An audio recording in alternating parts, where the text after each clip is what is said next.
What's poppin', world? Top of the morning. Y'all tapped in with the Head of the Game podcast. Y'all read the title. Let's get right into it. Now, this is me wrapping up my second week CDL school. I'm actually heading into a class right now. Then I got one more class tomorrow. So, with that being said, it's just my review, my update, my follow-up, just to let y'all know how it's going, just the progress and everything, right? So, let me give y'all a little backstory about how I even got to this point, because I really didn't do a lot of explaining on that, right? So, last year, I want to say around this time, it might have been this month, it might have been last month, maybe, or the month before. I think it was like June of 2024. I ended up finally passing all 3 written tests and, get my CLP. Now, my CLP expired somewhere in February of this year, but I had an extension. Now, this is what I was talking about in the very first video, where I was procrastinating, I was BSing, and I was just methodically taking my time, right? But let me be transparent with y'all. I had to save up enough money because some truck driving schools will let you get in with $1,000 or $500 if your credit score is okay, like 620 and up. In my case, wasn't going that well, so I had to go with the alternative, which is putting up half the money of how much the entire school costs, and the rest would have to get financed. But the thing about that is that my money management skills was horrible. It was horrible. I couldn't save a dime. Really, I was just gambling. I was gambling, living paycheck to paycheck, trying to flip the money, put my money in crypto. It's fluctuating in there, liquidated it back out. So really, I just was not financially literate enough to save up $2,200, right? Crazy, right? Crazy. But one day, ironically, was able to come up on enough money, and not only just that, I was able to save it. I saved it. Bills and stuff started coming up, so it got depleted a little bit, but I still stayed resilient. And eventually I ended up hitting my benchmark where I was able to start it, last week. So, with that being said, right, now that I think it's probably like day 8, day 9, because of what I did Wednesday through the end of the week, which is 5 days. I did 2 classes, which was like, I think Wednesday and Thursday. Couldn't go Friday, which was yesterday. So this is about, day 8 for me. Everything, the progress that I've made, and I'm about to give y'all some tips, some things to look out for. And each school may be different, so y'all might have to do either more or less, just depends. So on the drive test, because I didn't talk about the drive test, only due to the fact that I had a different instructor that gave different details. We drove down different streets. During the drive test, there's going to be a couple of things you're going to have to that are mandatory, right? There's other things that, you may not come across every now and again. But for every turn, you got to look at the back of the trailer. Got to look at the back of the trailer. And also as well, I know y'all see on a lot of these trucking schools where you come out and you turn really hard, and then just to be able to pivot sharp enough to where nobody can undercut you when you're making either a right turn or maybe a left turn, but more so a right turn, right? That is the wrong way to turn. When you're coming out there, yeah, you turn wide, but you gotta turn, not like slightly, but you have to do a soft turn so it allows enough time for the trailer to not only come out of the street, but have a soft enough angle to travel around the curve. Because if you turn sharp enough, and I know this is kind of like some calculus type stuff, but stay with me. You're gonna cut the time short far as how long you need that turn to be for that back end of that trailer to clear the sidewalk, right? So that's mandatory. Another thing, stop signs. And we all have this bad habit because, I mean, hey, we don't typically, you know, when it comes down to stop signs, some people run stop signs, sometimes we yield at stop signs, so on and so forth, right?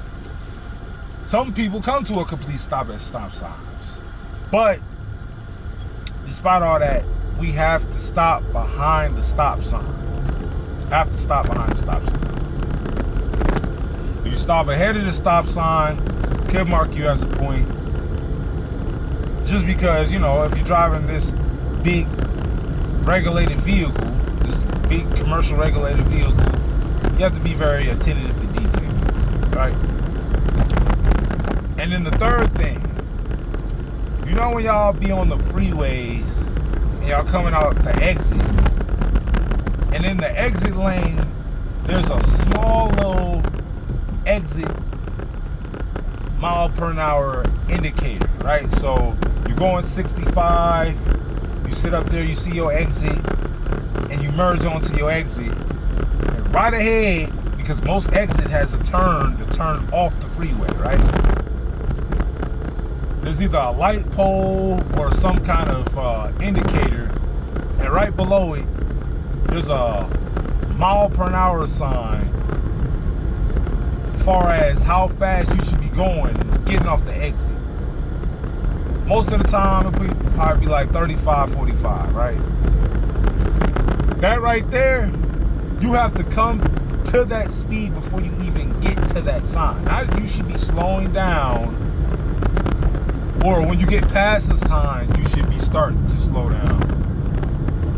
You got to slow down to that speed before you get to that sign.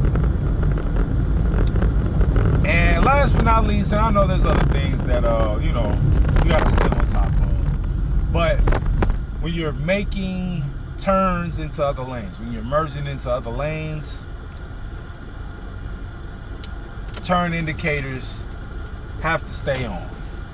Tell the entire, not only tractor, which is the truck, but the trailer right behind it, or container, is fully on the other side of that lane that you're merging on, right? Because if you turn it off prematurely, and it's just, you know, we're creatures of habit. We're only used to having one component. You know, it doesn't usually take that long for us to merge onto a different lane in a regular vehicle, right? It probably takes 3 times the amount of time to merge from one lane over to the other. So that's regarding the driving test. Another thing I want to add is that this camera falling. Another thing I would like to add is that, actually, let me turn on the brightness for y'all. My bad. One last second. All right, we good. All right. The skills test. The skills test regarding, like, okay, whatever maneuver, straight backing, I've gotten excellent at. And I got some tips for y'all.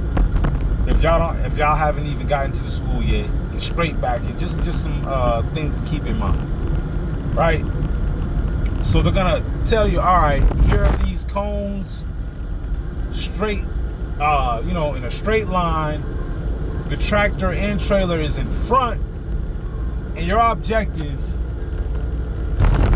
excuse me, y'all, I'm trying to hurry up and get over here, is to put the entire tractor and trailer and guide it between both cones until you get to the very end, to where the nose of the truck is behind the very last set of cones in this box. You got a straight back, right? Or this rectangle. Now what's gonna look weird is that you're looking at the bang. Hold up, wait a minute.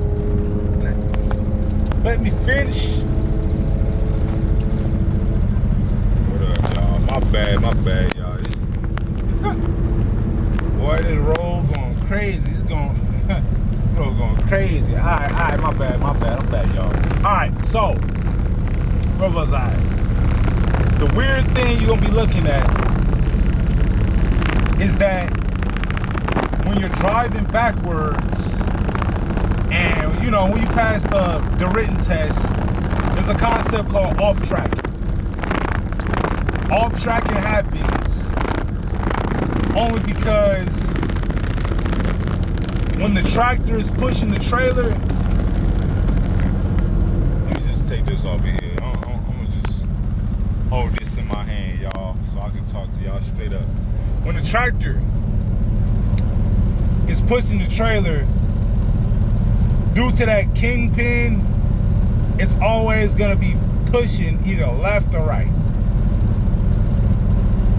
Now, if it's leaning left, you want to turn the wheel left, and what's going to happen is that the tractor is going to be angled, going in reverse, going right.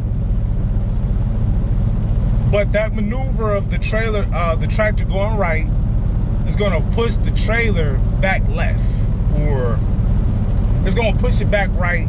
It's going to correct it left, right?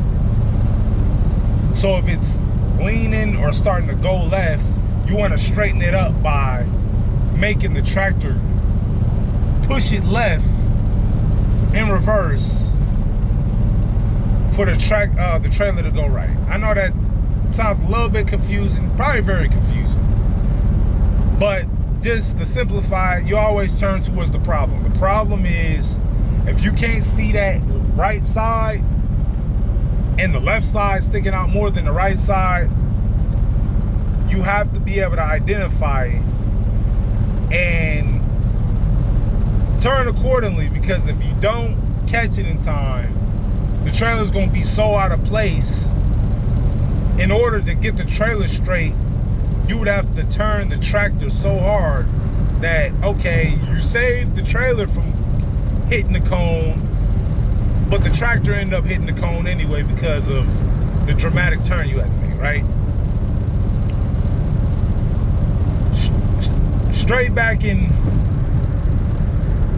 I mean, some people get it on the first try. Everybody got their different learning curves when it comes down to this. Just a heads up, right?